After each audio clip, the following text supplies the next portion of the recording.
justice, law and order.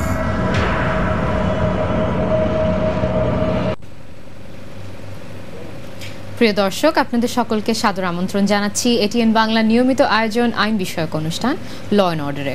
সাথে আছি আমি অ্যাডভোকেট মাশরুফা হোসেন এবং আমাদের আজকের আলোচনার বিষয় সাধারণ ও জীবন বীমা আইন অর্থাৎ ইন্স্যুরেন্স ল নিয়ে আজ কথা বলবো ডক্টর মাহফুজের সঙ্গে, barrister at law, chairperson department of law, East West University. প্রিয় দর্শক, আমাদের আজকের বিষয় নিয়ে যদি আপনাদের কোনো প্রশ্ন থেকে থাকে তবে টেলিভিশন স্ক্রিনে দেখানো টেলিফোন নম্বরগুলোর মাধ্যমে আমাদের কল করতে পারেন। তবে যথাসময়ের মতো অনুরোধ করব বিষয় সংক্রান্ত প্রশ্নই আপনারা করে থাকবেন এবং প্রশ্ন করবার সময় আপনাদের টেলিভিশনের ভলিউমটি কমিয়ে রাখবেন। আপনাকে অনেক ধন্যবাদ আমাদের স্টুডিওতে আসার জন্য। ধন্যবাদ। আমার প্রথম প্রশ্ন আপনার কাছে সেটা হচ্ছে যে আমাদের দর্শকদের উদ্দেশ্যে যদি একটু ব্যাখ্যা করতেন যে অ্যাকর্ডিং টু ল ইন্স্যুরেন্স বলতে অ্যাকচুয়ালি আমরা কি বুঝি? ইন্স্যুরেন্স হচ্ছে এমন একটা চুক্তি যেটার দ্বারা ইন্স্যুরেন্স কোম্পানি এবং ইনস্যুরড বা পলিসি হোল্ডার একটা চুক্তিবদ্ধ হয় যে যদি কোনো দুর্ঘটনা ঘটে থাকে এবং সেটার কারণে যদি ইনস্যুরড মানে অর্থাৎ পলিসি হোল্ডার যদি কোনো লস সাফার করে থাকে তো ইন্স্যুরেন্স কোম্পানি সেটা কম্পেনসেট করবে। In return policy holder time to time একটা প্রিমিয়াম দিয়ে যাবে ইন্স্যুরেন্স কোম্পানিকে, সেটি হচ্ছে ইন্স্যুরেন্স। আচ্ছা, সো এটা একটা মানি ফর্মে একটা প্রিমিয়াম একটা কোম্পানি ইন্স্যুরেন্স কোম্পানিকে জমা দেবে এবং ইনস্যুরার হচ্ছে যে সাধারণ মানুষ যে সাধারণ বীমা হোল্ড করছে সে, আর কোম্পানি হচ্ছে ইনস্যুরার। ইনস্যুরার কোম্পানি হচ্ছে ইনস্যুরার। আচ্ছা, যে ইনস্যুরড হচ্ছে সে হচ্ছে ইনস্যুরড পারসন। আচ্ছা, তো আমাদের দেশে ইন্স্যুরেন্স লটাকে গভর্ন করার জন্য কি কি আইন বিদ্যমান রয়েছে? রিসেন্টলি আমাদের ইন্স্যুরেন্স অ্যাক্ট 2000 অ্যাক্ট পাশ করা হয়েছে সংসদ থেকে এবং এটাই মেইনলি আমাদের ইন্স্যুরেন্স লটাকে গভর্ন করছে বা ইন্স্যুরেন্স সেক্টরটাকে গভর্ন করছে।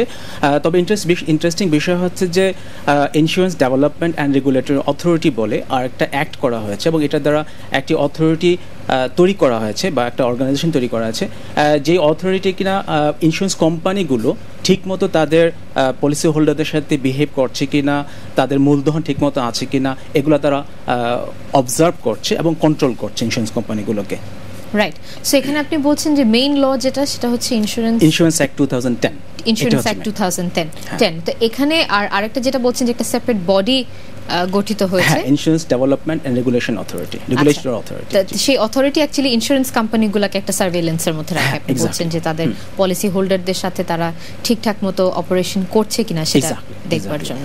আর এই যে ইন্স্যুরেন্স অ্যাক্ট 2010 এটা মেইনলি কি এরিয়াস গুলো নিয়ে ডিল করছে? এটা মেইনলি ডিল করছে যে ইন্স্যুরেন্স কোম্পানিগুলো কিভাবে ফর্ম হবে, তাদের পলিসি হোল্ডারদের সাথে তাদের বিহেভিয়ার কীরকম হবে, তাদের কতদিনের ভিতরে তাদেরকে ক্লেম যদি ইনস্যুর যদি ক্লেম করে কতদিনের ভিতরে তাদেরকে পে করতে হবে, যদি পে না করে তার ইন্টারেস্টটা কী হবে, তারপরে হচ্ছে যে তার পেড আপ ক্যাপিটাল তাদের ঠিকমতো আছে কিনা, এই ইন্স্যুরেন্স কোম্পানি যেন ঠিকমতো রান করে সেটা রিলেটেড সব কিছু ল এখানে আছে।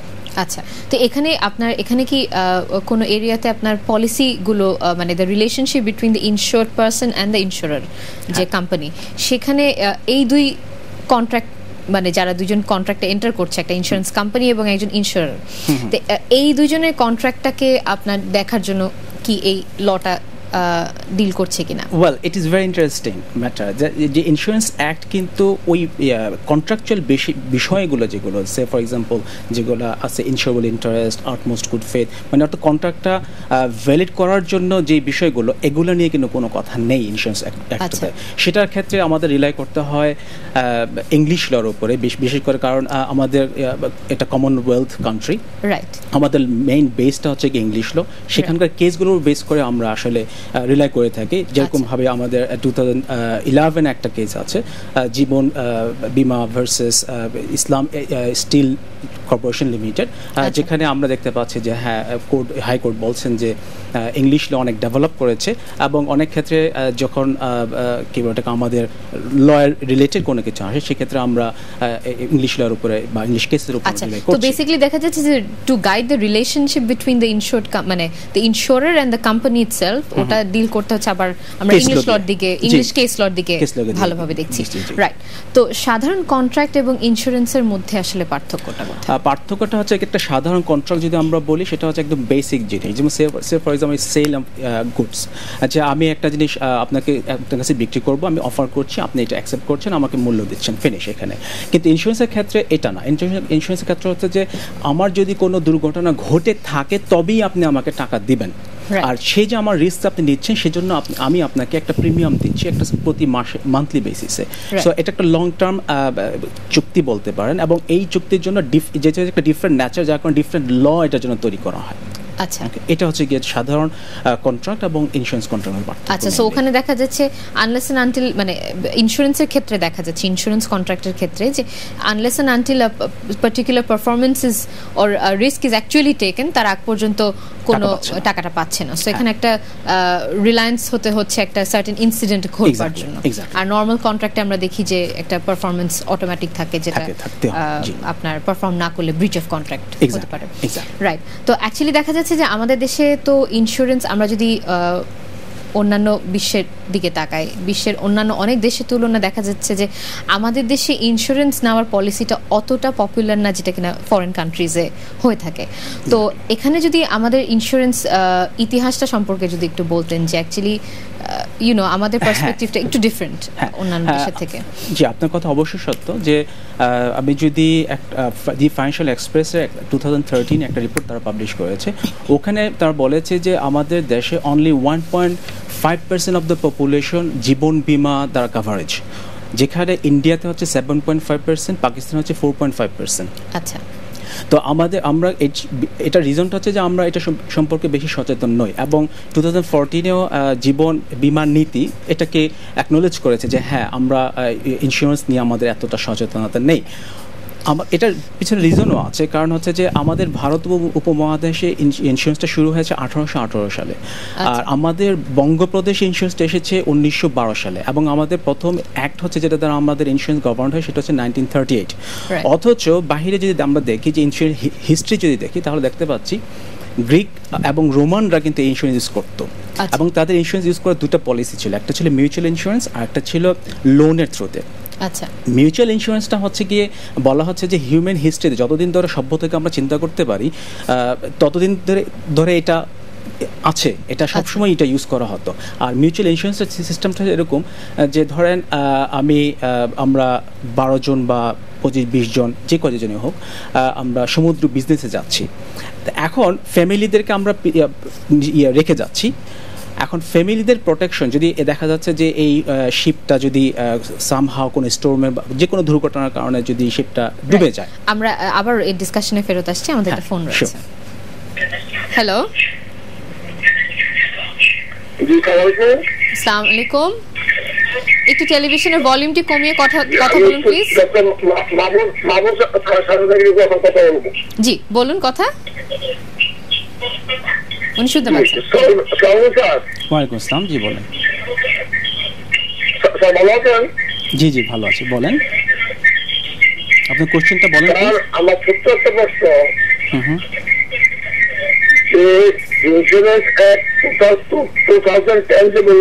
আপনি টিভি সাউন্ডটা একটু কমিয়ে কথা বলবেন প্লিজ।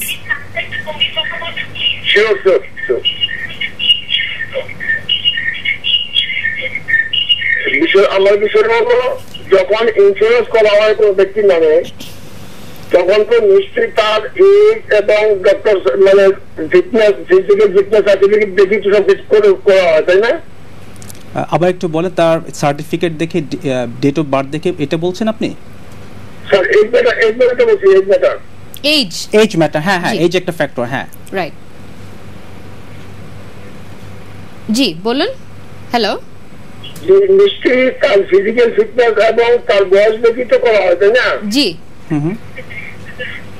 এখানে আমার এলাকায় একটা বিষয় হয়েছে যে ডেল্টা লাইফ ইন্স্যুরেন্স একটা ইন্স্যুরেন্স করেছে আমার স্বাস্থ্য কাকাতো ভাইয়ের নামে। এখন তারা এটা বয়স বেশি হয়েছে বলে কথা বলে টাকাটা দিচ্ছে না, তখন আমি কি করতে পারি স্যার? আচ্ছা এটা অ্যানসার দিব। আচ্ছা ধন্যবাদ আপনার প্রশ্নের জন্য। জি আচ্ছা, এটা একটা আসলে ইন্স্যুরেন্স সম্পর্কে আমাদের আইডিয়াটা মানুষের কম, যেটা আমরা বলছিলাম রাইট যে আমরা ইন্স্যুরেন্স পলিসিটা কী ধরনের বা চুক্তিটা কী ধরনের হয়ে থাকে, এটার জন্য কী কী রিকোয়ারমেন্ট এটা সম্পর্কে জানি না বলে আসলে আমরা অনেক ক্ষেত্রে দেখি যে ইন্স্যুরেন্স কোম্পানি রিফিউজ করে দিচ্ছে আমাদের ক্লেমটা, পরে বলছি যে কেন রিফিউজ করলো। এটার পিছনে আমরা যেহেতু হিস্ট্রিটা আসছে, আমি যদি একটু স্টেপ বাই স্টেপ আসি, আমরা এই এটা প্রশ্নের উত্তরে আসছি খুব শীঘ্রই। জি শীঘ্রই আসবো। জি, তো বলছিলাম যে হিস্ট্রি দ্য গ্রিক, যেটা আমি মিউচুয়াল ইন্স্যুরেন্স যেটা বলছিলাম, যে যদি দেখা যাচ্ছে যে শিপটা যদি ডুবে যায়, তাহলে ওই যে 12 জন বা 20 জন যে কজন ওখানে শিপে ছিলেন তাদের ফ্যামিলি কিন্তু অনেক ট্রাবলে পড়বে। তো ওই ট্রাবল থেকে উদ্ধারের জন্য তারা যেটা করতেন, একটা ফান্ড তৈরি করতেন তারা সমুদ্র যাত্রা যাওয়ার আগে। এখন যদি শিপ ডুবে যেত, ওই ফান্ড থেকে ওই ফ্যামিলিকে হেল্প করা হতো। এটা হচ্ছে মিউচুয়াল ইন্স্যুরেন্স এবং স্টিল টুডে এটা অ্যাপ্লিকেবল। কিন্তু লোন ইন্স্যুরেন্স যেটা, এটা এখন আমাদের কারেন্টলি অনেক বেশি ইউজড হচ্ছে এবং এটাই আমাদের অ্যাপ্লিকেশন আসছে। লোন ইন্স্যুরেন্সটা আগে বলা হতো বটম রি, এবং এটা অ্যাপ্লিকেশন ছিল এরকম যে কোনো একটা কোম্পানি, ইন্স্যুরেন্স কোম্পানি ইনসিওর্ডকে, যে ইন্স্যুরেন্স দিচ্ছে পলিসি হোল্ডারকে, আগেই লোন দিয়ে দিত একটা, যে তোমার এই ক্লেম অ্যামাউন্ট, এবং তুমি যদি ঠিক মতো ফিরে আসতে পারো তাহলে তুমি আমার এই অ্যামাউন্টটা ফেরত দিয়ে দিবে। আর যদি তুমি ঠিক মতো না আসতে পারো, তোমার যদি সমুদ্রে জাহাজটা ডুবে যায়, তাহলে এই টাকাটা তো চলে গেল, আমি আর পাচ্ছি না। কিন্তু এখন এটা জাস্ট একটু ডিফারেন্ট ওয়েতে আসছে, যে প্রতি মাসে আমাদের প্রিমিয়াম দিতে হচ্ছে, এবং যদি এটা শিপটা ডুবে যায় তাহলে সে টাকা দিচ্ছে, তাছাড়া সেই ক্লেমটা পাচ্ছে না। মানে অনলি ইনসিডেন্টটা ঘটলি তখন টাকাটা পাচ্ছে। লোন সিস্টেমটাই বাট একটু ডিফারেন্ট হতে এখন। রাইট, আমরা আবার একটা আমাদের একটা ফোন রয়েছে। হ্যালো, আসসালামু আলাইকুম। ওয়া আলাইকুম সালাম। আমি এটিএন বাংলার সামনে বসে সরাসরি আপনাদের সাথে যোগাযোগ করেছিলাম। জি বলুন। এখানে পরে এসে ইন্স্যুরেন্স, আপনার প্রশ্নটা বুঝতে পারছি না, আপনি আবার বলুন। আমি এনটিভির সামনে সরাসরি বসে আছি আপনাদের পাশে। জি, আপনাদের আগে বলছে যে ইন্স্যুরেন্স টাকা পান। জি, ইন্স্যুরেন্স জিনিসটা কি এবং ওটা কখন করা যায়? আচ্ছা, এই প্রশ্ন আমরা উত্তর দিয়েছি খুব প্রথমের দিকে, আপনি হয়তো পার্টটা মিস করে গেছেন। ধন্যবাদ আপনার প্রশ্নের জন্য। হ্যালো হ্যালো, আসসালামু আলাইকুম। ওয়া আলাইকুম সালাম। হ্যাঁ, আমি সিরাজ, আমি একটা প্রশ্ন করতে চাই। জি বলুন প্লিজ। ওই যে সাধারণ বীমা, যে আপনার হলো আমরা যে বীমাটা করি বা ইন্স্যুরেন্স করি, জি, যে কন্ট্রাক্ট ডিট, যেভাবে আমাদের এমপ্লয়িরা আমাদের আগ্রহ করে আর কি, যা মুখে যে বলে আর কি, কিন্তু কন্ট্রাক্ট ডিটে তো ওইভাবে লেখা থাকে না, এবং একটা ম্যাচুরিটিতে কত কি পার্সেন্ট একটা ম্যাচুরিটি উদ্যোগী থাকে। এই বিষয়ে আমাদের আইনজীবী হিসেবে কাছে একটা প্রশ্ন করতে চাই যে এই জিনিসগুলো কেন পরিষ্কার করে না।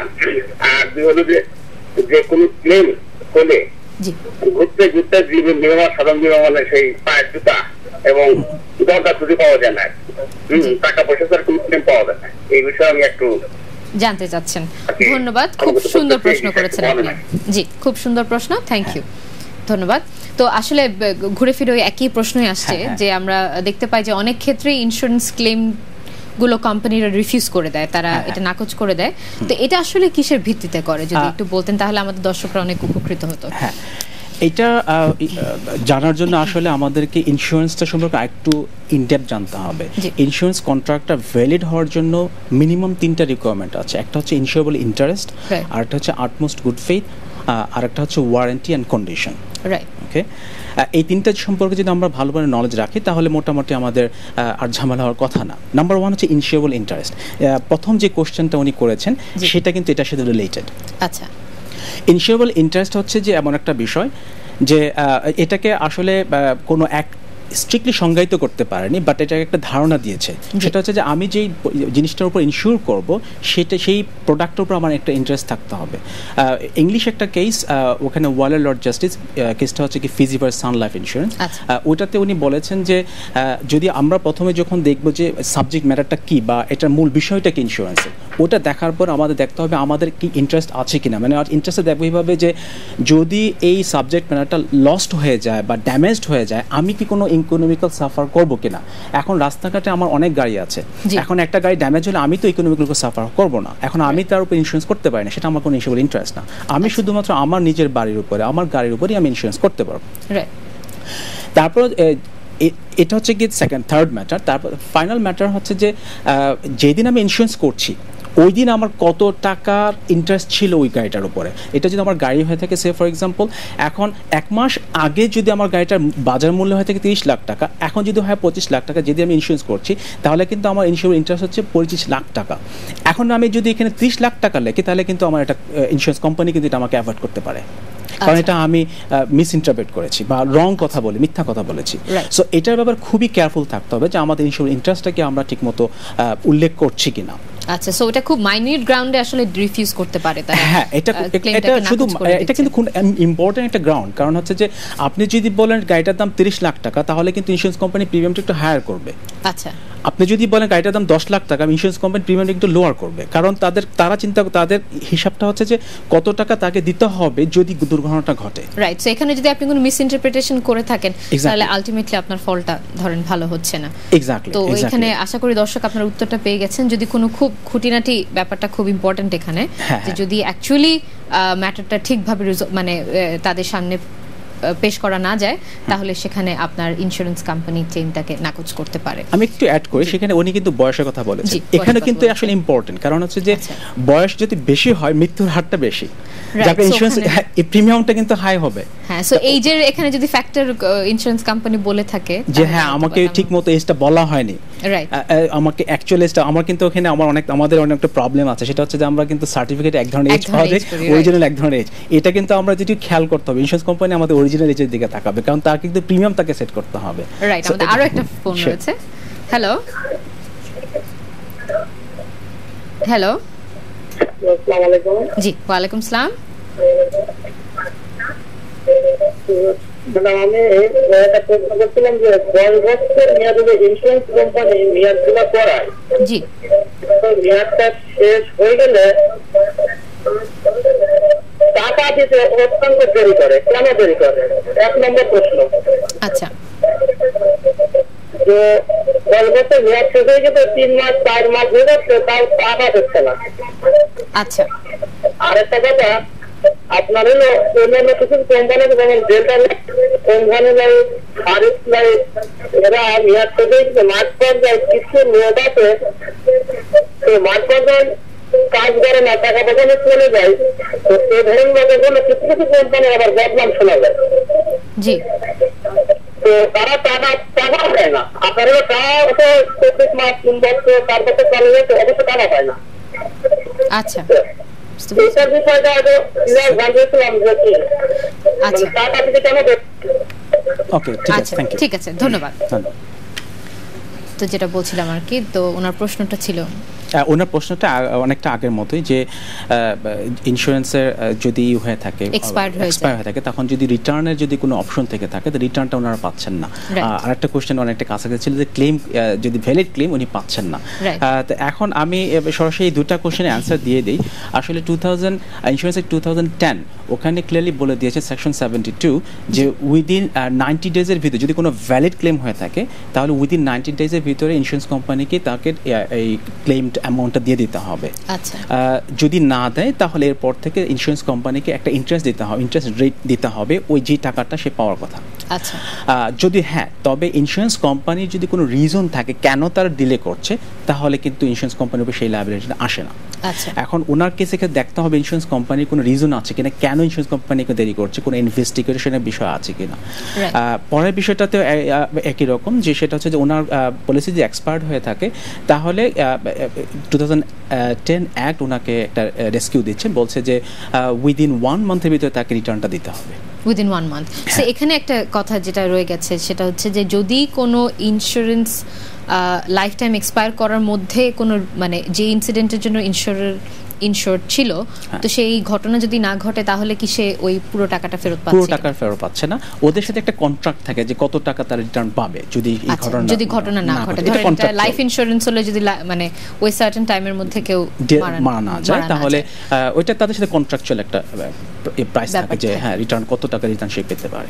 রাইট, তো মানে আপনার ডেফিনিশন অনুসারে দেখা যায়। আচ্ছা, আমাদের আরেকটা ফোন রয়েছে। হ্যালো হ্যালো, ওয়ালাইকুম আসসালাম। কেমন আছেন? জি, ভালো আছি, বলুন। আমি আমার আম্মা একটু অসুস্থ, একটা করছিলাম, মানে বিমা করছিলাম। জি ঠিক আছে, জি তো শুনলাম যে বোনাস আছে, বোনাস আছে, বছর বছর এটা বোনাস আছে। আচ্ছা বোনাসটা 2-3 মাইল গেছে, এটাকে আমি পরবর্তীতে পাবো না। আচ্ছা আচ্ছা, ধন্যবাদ আপনার প্রশ্নের জন্য। আমাদের আরো একটা ফোন আছে। Sure. হ্যালো, হ্যালো, জি হ্যালো, আসসালামু আলাইকুম। ওয়ালাইকুম আসসালাম। হ্যাঁ, কেমন আছেন আপনি? জি ভালো আছি। আপনি একটু টেলিভিশনের ভলিউমটি কমিয়ে কথা বলুন। আমি বলছিলাম কি, জীবন বীমা আর সাধারণ বীমার পার্থক্যটা কি? আচ্ছা, ধন্যবাদ আপনার প্রশ্নের জন্য। এই প্রশ্নের উত্তর আমরা প্রথমেই দিয়েছি যে সাধারণ বীমা আর জীবন বীমার মধ্যে পার্থক্যটা কোথায়, তবুও যদি ব্রিফলি না করে। আচ্ছা আচ্ছা, জীবন বীমা হচ্ছে যেটা ইন্স্যুরেন্স, যেটা লাইফের উপরে নেওয়া হয়, আর সাধারণ বীমা হচ্ছে লাইফ ব্যতীত অন্যান্য বিষয়াদি নিয়ে যে ইন্স্যুরেন্স, যেটা কার ইন্স্যুরেন্স হতে পারে বা ফায়ার ইন্স্যুরেন্স হতে পারে, যে কোনো হাউসের উপরে হতে পারে, যে কোনো একটা বিষয়। তো আরেকটা যে আমাদের প্রশ্ন ছিল সেটা হচ্ছে যে উনি বলছেন যে উনি ওনার বয়স্ক মার জন্য একটা ইন্স্যুরেন্স করেছেন এবং সেখানে একটা বোনাস রিলেটেড। আসলে ঠিক আমি বুঝতেছি না যে উনি বোনাস বলতে কি কোম্পানি যে শেয়ার হোল্ডারদের যে বোনাস দিয়ে থাকেন ওটা কি উনি মিন করছেন কিনা, কারণ সাধারণত বোনাসটা হয়ে থাকে শেয়ার হোল্ডারদের কাছে। ইনস্যুরড কিন্তু সেই বোনাসটা পায় না। ইনস্যুরড হচ্ছে কি সেই প্রিমিয়াম দিচ্ছে এবং দুর্ঘটনা ঘটলে তখন সে এটা পাবে, এই ক্লেমড অ্যামাউন্টটা পাবে আর কি। আচ্ছা, তো মানে আপনার ডেফিনিশন অনুসারে যে দেখা যাচ্ছে যে ইনস্যুরেবল ইন্টারেস্টটা হচ্ছে একটা ফিক্সড অ্যামাউন্ট যেটা কিনা বীমাকারী লুজ করার একটা ভয় পাচ্ছে। আমরা অনেক ক্ষেত্রে অনেক প্রশ্নতেও দেখতে পাচ্ছি। কিন্তু পিতামাতা অথবা ওয়াইফ বা হাজবেন্ডের লাইফের উপর যদি ইন্স্যুরেন্স করা থাকে সেক্ষেত্রে সেটা কত টাকা লুজ করবে বা এটা যে ক্যালকুলেশনটা এটা অ্যাকচুয়ালি কিভাবে হয়? ওয়েল, এটার ক্যালকুলেশন আসলে কোনোভাবে করা সম্ভব না, কারণ কারো যদি বাবা মারা যায়, কারো যদি মা মারা যায়, কারো যদি ওয়াইফ মারা যায় বা হাজবেন্ড মারা যায়, তাহলে এটা আপনি কোনোভাবে বলতে পারবেন না যে আপনি এত টাকা লস হয়েছে।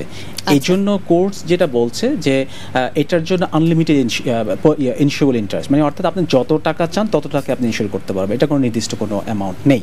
আচ্ছা, রাইট। আমাদের আরেকটা ফোন রয়েছে। হ্যালো, ওয়ালাইকুম আসসালাম।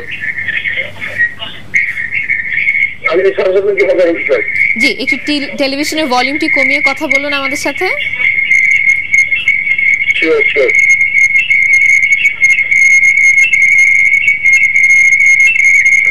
জি বলুন প্লিজ, টিভির ভলিউমটা একটু কমান প্লিজ। জি, এখন বলুন প্লিজ। G sir. জি জি বলেন। সরি স্যার, আমি sorry for this for that. ওই যে আমি কথাটা বলেছিলাম যে এখন মারা যাওয়ার উনি কিন্তু মারা গেছেন, আমি যে বলছিলাম যে এখন বলতে বয়স বেশি। জি জি জি, প্রথম যে ভার্সিটির প্রশ্নটা আমার। আচ্ছা আচ্ছা, রাইট। এখন উনি কিন্তু মারা গেছেন, এখন যে বয়সটা বেশি বা কম ছিল উনি কিন্তু সম্প্রদায় হিন্দু সম্প্রদায় ওনাকে দাওয়া করা হয়েছে। এখন ওনারা বয়সটা বেশি ছিল, এটা কম কি দিয়ে বা এই যে কম ছিল আমি কেন করবো কি দিয়ে স্যার? আচ্ছা, ধন্যবাদ আপনার প্রশ্নের জন্য। এই ক্ষেত্রে কি বলবো স্যার? বুঝতে পেরেছি আপনার প্রশ্নটি, ধন্যবাদ। আমাদের আরো একটা ফোন রয়েছে, দুটো একবার নিচ্ছি। Hello hello. জি হ্যালো। জি হ্যালো, আসসালামু আলাইকুম, বলুন। ওয়ালাইকুম আসসালাম, আমি কুষ্টিয়া থেকে সজীব বলছিলাম। জি বলুন প্লিজ। আচ্ছা, আমরা একটা ইন্স্যুরেন্স করেছিলাম মেঘনা লাইফে। আচ্ছা, আমাদের সব কিস্তিগুলো দেওয়া হয়েছে 10 বছর, কিন্তু আমরা সেই টাকাটা রিটার্ন পাচ্ছি না, এটা ডিলে হচ্ছে। আচ্ছা, এটা ইন্স্যুরেন্স কি এক্সপায়ার করে গেছে? জি জি, এক্সপায়ার করে গেছে। আচ্ছা, দুই হচ্ছে ওই সময় কথা ছিল যে এটা আমরা যে টাকাটা জমা করব সেটা দ্বিগুণ দেওয়া হবে, কিন্তু দেখা যাচ্ছে 200 টাকা ডিপোজিটের 10 বছরে আপনার টোটাল ক্যাশ হয় 24,000 টাকা, সেখানে 48,000 টাকা রিটার্ন করার কথা, কিন্তু যারা পাচ্ছে তারা 31 থেকে 33,000 টাকা পাচ্ছে। এটা কেন? আচ্ছা, এরকম কি কোনো কিছু উল্লেখ করা ছিল সেই কন্ট্রাক্টের মধ্যে? আমাদেরকে বলা হয়েছিল যে এটা দ্বিগুণ দেওয়া হবে। আচ্ছা, ধন্যবাদ আপনার প্রশ্নের জন্য। তো সেটা হচ্ছে গিয়ে আরেকটা মজার বিষয়, আমাদের এজেন্ট যারা আছে ওরা কিন্তু অনেক কিছু বানিয়ে বলে, এবং জীবন বীমা নীতি যে 2014 যেটা পাবলিশ হয়েছে গ্যাজেটের থ্রুতে, ওখানে এটা ক্লিয়ারলি বলা হয়েছে যে অনেক সময় দেখা যাচ্ছে এজেন্টরা তাদের সাফিসিয়েন্ট নলেজ নেই এবং তারা অনেক ভুল কথা বলে থাকে এবং ইন্সপায়ার করে থাকে, প্রভোক করে থাকে, হ্যাঁ প্রভোক করে তার পলিসিটা নেয়, পরবর্তীতে দেখা যাচ্ছে যে না আসলে জিনিসটা এরকম না। ওখানে আমাদের 2000 অ্যাক্ট যেটা বলছে, 2010 অ্যাক্ট যেটা বলছে যে একজন এজেন্ট তাকে অবশ্যই 72 আওয়ার্স তাদের প্রশিক্ষণ থাকতে হবে এবং তাদেরকে একটা এক্সাম পাস করতে হবে। ওইটা পাস করার পরেই কেবল তারা এজেন্ট হতে পারবে, কিন্তু এটা সবসময় ফলো করা হচ্ছে না। এটা কিন্তু আমি বলছি না, জীবন বীমা নীতি 2014 বলা হচ্ছে।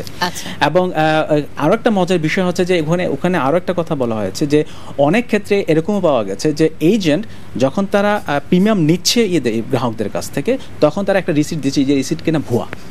আচ্ছা, এবং কোম্পানি পরবর্তীতে এজেন্টদেরকে শাস্তি দিচ্ছে, কিন্তু এই যে যারা পলিসি হোল্ডার আছেন তাদের কোনো রেমেডি আসছে না, এবং তারা সাফার করেই যাচ্ছে, যেটা আমরা শুনতে পাচ্ছি। কিন্তু এটা তো অ্যাকচুয়ালি এটা একটা মেসেজ দেওয়া উচিত পলিসি হোল্ডারদেরকে যে যেটা অ্যাকচুয়ালি কন্ট্রাক্টে লেখা থাকবে সেটাই ফাইনাল।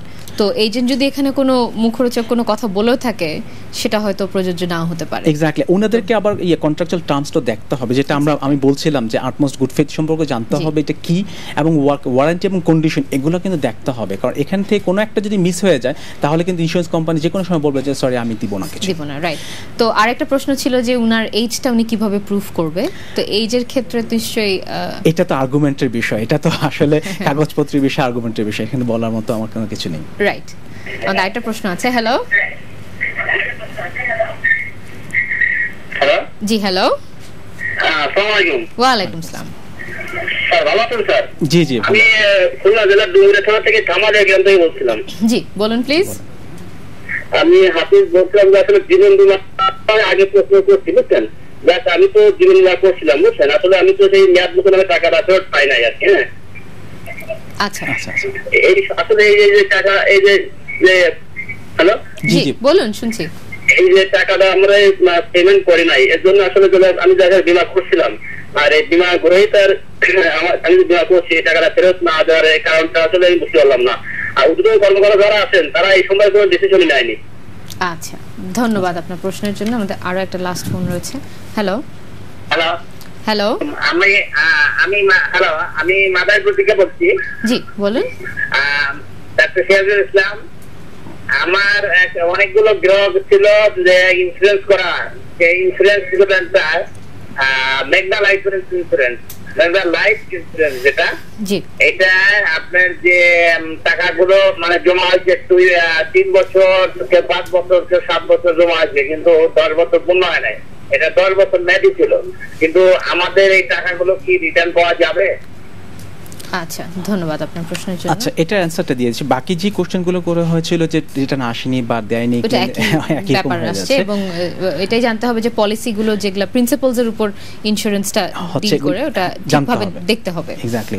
আর উনি যেটা বলেছেন এটা অ্যানসারটা এখন ইন্স্যুরেন্স 2010 দিচ্ছে, সেটা হচ্ছে 2 বছর হয়ে যাওয়ার পরে কেউ যদি 2 বছর ধরে প্রিমিয়াম দেয়, তারপরে যদি সে এটাকে রিটার্নটা মানে এটা ক্লোজ করে রিটার্ন সারেন্ডার, এটাকে সারেন্ডার বলে, যে সারেন্ডার করে যদি রিটার্নটা নিতে চায় তাহলে সে অ্যাপ্লাই করতে পারে সেটার জন্য। সেটা যদি অ্যাপ্লিকেশন করলে উইদিন 30 ডেজ ইন্স্যুরেন্স কোম্পানি এটাকে দিতে বাধ্য থাকবে। হাউএভার যদি ইন্স্যুরেন্স কোম্পানি একটা নোটিশ দেয় যে 15 দিনের ভিতরে, ফার্স্ট 15 দিনের ভিতরে, যে হ্যাঁ আপনি প্লিজ এটা কন্টিনিউ করেন বা কোনো কিছু, নোটিশটা যদি তারা অ্যাভয়েড করেন বা রিজেক্ট করে দেন, তাহলে উইদিন 45 ডেজের ভিতরে তাকে এখন রিটার্নটা দিতে হবে। এটা হচ্ছে গিয়ে 2010 এর অ্যাক্টের আইনে বলছে। রাইট। তো আমরা দেখতে পাচ্ছি যে ইন্স্যুরেন্সটা কভার করার জন্য কয়টা গুরুত্বপূর্ণ প্রিন্সিপাল যেটা সবসময় ফলো করতে হচ্ছে, যেটা একটু এদিক থেকে সেদিক হলে দেখা যাচ্ছে যে ক্লেমটা ক্লেম করা যাচ্ছে না, এবং insurance company will be at an advantage ওই সেন্সে। তো একটা হচ্ছে ইন্স্যুরেবল ইন্টারেস্ট আপনি বলছেন, আর একটা বলছেন আটমোস্ট গুড ফেথ, এবং তাছাড়াও কিছু রয়েছে বলছেন ওয়ারেন্টি এন্ড কন্ডিশন। আচ্ছা, তো এই 4টা প্রিন্সিপালি আপনি বলছেন যে ঠিক মতো প্রপারলি ফলো করতে হবে before someone can have a claim. Exactly. Utmost good faith যেটা সেটা মানে হচ্ছে যে আপনাকে খুবই সৎ থাকতে হবে। এটা আমরা আসলে খুব ইন্টারেস্টিং ডিসকাশনের মধ্যে ছিলাম, কিন্তু সময়ের একদম শেষ পর্যায়ে চলে এসেছি। আপনাকে আবারো অনেক ধন্যবাদ আমাদের স্টুডিওতে আসার জন্য। Thank you very much. প্রিয় দর্শক, আশা করি আমাদের আজকের অনুষ্ঠানের মাধ্যমে এই বিষয় নিয়ে আপনারা কিছুটা হলেও জানতে পেরেছেন। এরকম আরো অনেক বিষয় নিয়ে ফিরে আসবো আপনাদের সামনে। দেখতে থাকুন ল অ্যান্ড অর্ডার। দেখা হবে আবারও।